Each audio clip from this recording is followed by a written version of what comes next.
Meu amigo, minha amiga, eu quero te dar os parabéns por ter chegado até aqui. Você está quase concluindo o conteúdo de lógica de programação. Você já viu o que são computadores, como eles estão organizados. Já trabalhou com variáveis e tipos de dados. Construiu suas próprias expressões utilizando os operadores da linguagem Java. Conheceu os fluxos condicionais, os fluxos de repetição. E esse é o conteúdo de lógica de programação. Nessa aula, nós vamos conhecer as palavras-chave break, continue e os rótulos. Essas estruturas são auxiliares dos fluxos de repetição. As palavras-chave break e continue são usadas para encerrar loops. O break ele encerra um loop inteiro. E o continue ele vai encerrar apenas a interação atual. Então, a diferença é se você quer dar prosseguimento com a execução de uma nova interação ou se a gente vai saltar para a primeira instrução depois do loop. Então, como é que essas estruturas funcionam? Você já trabalhou com break quando estava trabalhando com switch, o seu fluxo condicional. Você sabe o que é isso daqui. Esse fluxo de repetição é um loop infinito. Ele sempre vai ser avaliado como true. Mas nós temos uma forma de quebrar a execução desse fluxo. Utilizando a palavra break, você pode paralisar a execução de um loop inteiro. Vamos ver isso aqui em funcionamento.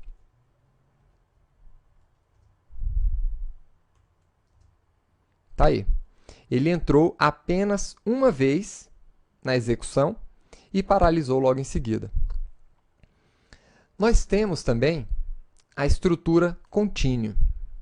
Agora, para ficar um pouco mais claro, vamos utilizar aqui um for. E eu vou percorrer esse for 10 vezes.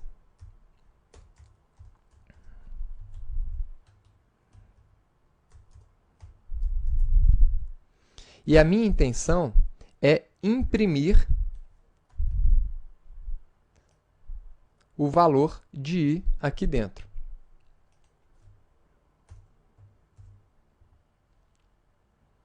Isso aqui vai me imprimir de 0 até 9, todos os números. Agora, imagine que você queira, por algum motivo, parar a execução desse loop na quinta posição.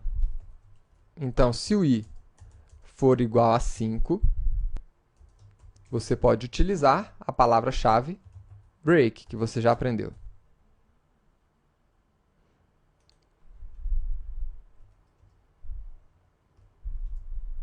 E aí ele vai imprimir os números até 4. Agora, imagine que você queira pular o código que seria executado aqui dentro desse loop quando ele chegar na posição 5. Então, chegou na posição 5, eu vou pular essa execução e vou passar para a próxima execução, de número 6. Vamos ver o que acontece. E está aí. Ele imprimiu os números de 0 até 4. No loop de número 5, ele pulou e continuou no 6 em diante. Então, é assim que funciona a nossa palavra continue. O break, ele para o loop inteiro, e o continue, ele para apenas a interação atual. Vamos ver agora como funcionam os rótulos.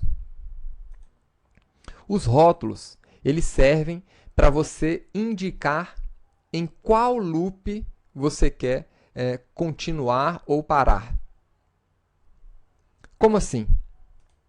Tanto as palavras break como continue, elas vão paralisar a execução apenas do loop mais interno onde ela se encontra. Então, se você tivesse aqui dois for, um dentro do outro,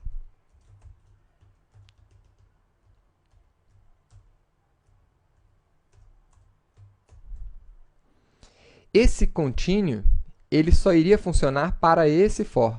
E o break também. Ele não paralisaria esse for mais externo. Para isso, nós temos os rótulos. Os rótulos são nomes que você pode dar para essas suas estruturas, para esses seus fluxos. Então, você poderia indicar um nome para esse primeiro fluxo.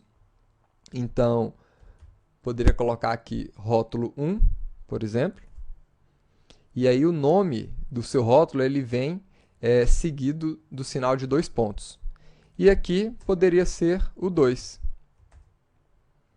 Então, através dessas palavras, a gente pode acionar a execução desses rótulos. Então, eu poderia paralisar ou o rótulo 2, que é exatamente o rótulo que seria o fluxo que seria paralisado de forma natural, se eu não estivesse indicando o nome do rótulo, porque ele é o fluxo mais interno, ou o rótulo 1, que seria o fluxo mais externo.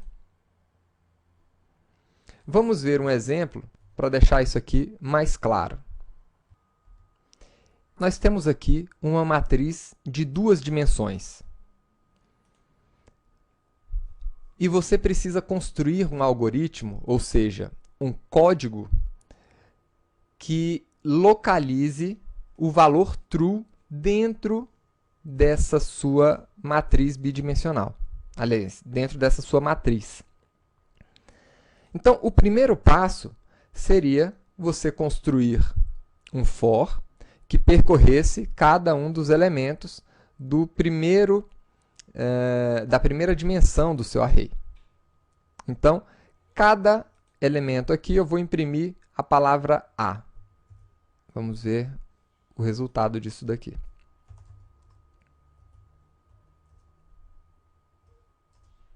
Então, tá aí. Como tem 2 elementos, foi impresso A e A.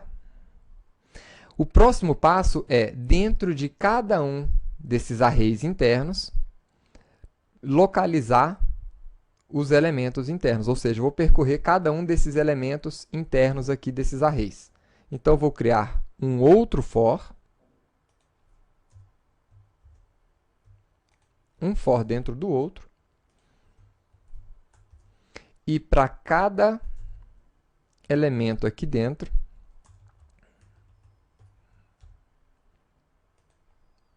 ou seja, dentro desse primeiro array, então esse array é indicado pelo índice A, eu vou percorrer todos os outros elementos dentro dele.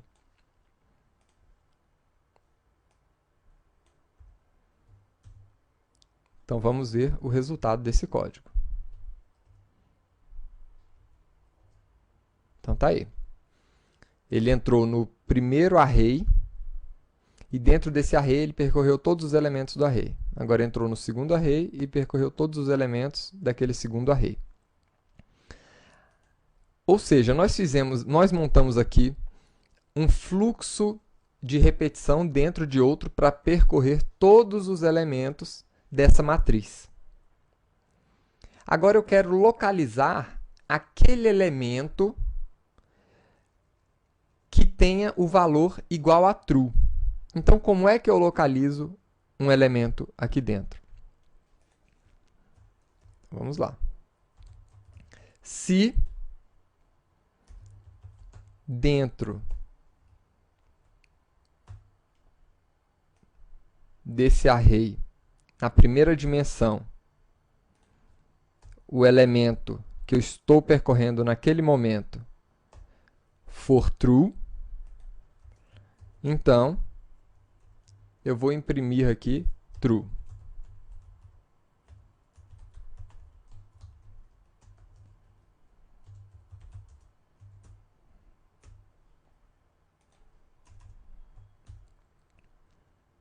Então, quando ele localizar o valor true, ele vai imprimir true.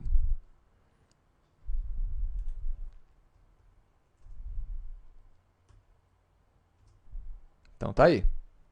Localizou o true logo aqui no início.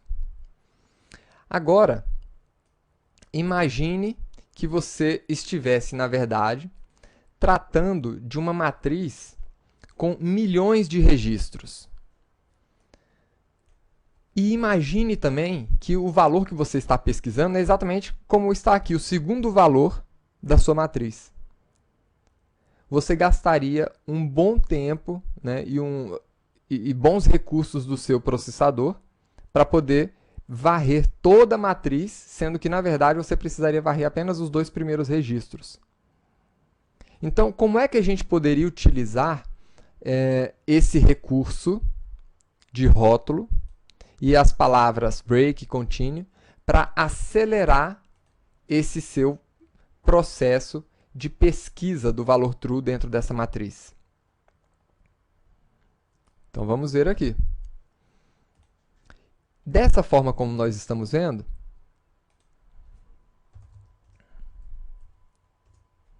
ele está imprimindo, né, ele está percorrendo todas as linhas e todos os registros, todos os elementos dentro de cada linha para fazer a pesquisa, mesmo já tendo encontrado no início.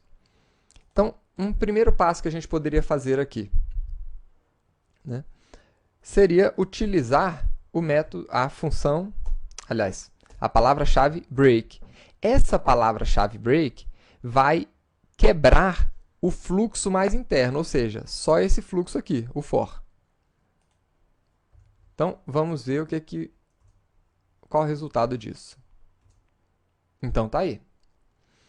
Ele entrou na primeira linha, entrou no primeiro registro, no segundo ele encontrou.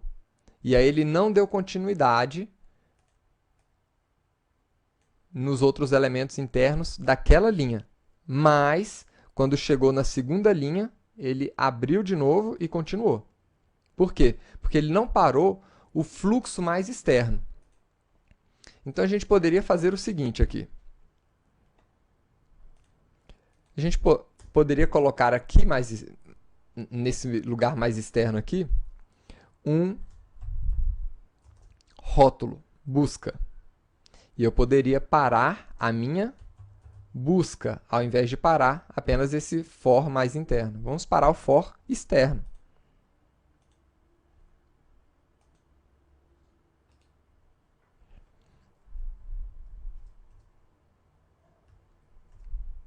Então, tá aí.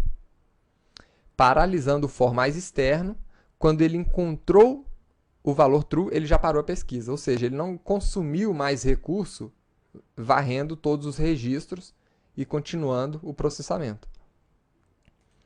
E o continue também pode ser utilizado junto com os seus rótulos. Então, é assim que funcionam os rótulos, a palavra-chave break e continue para apoiar os fluxos de repetição.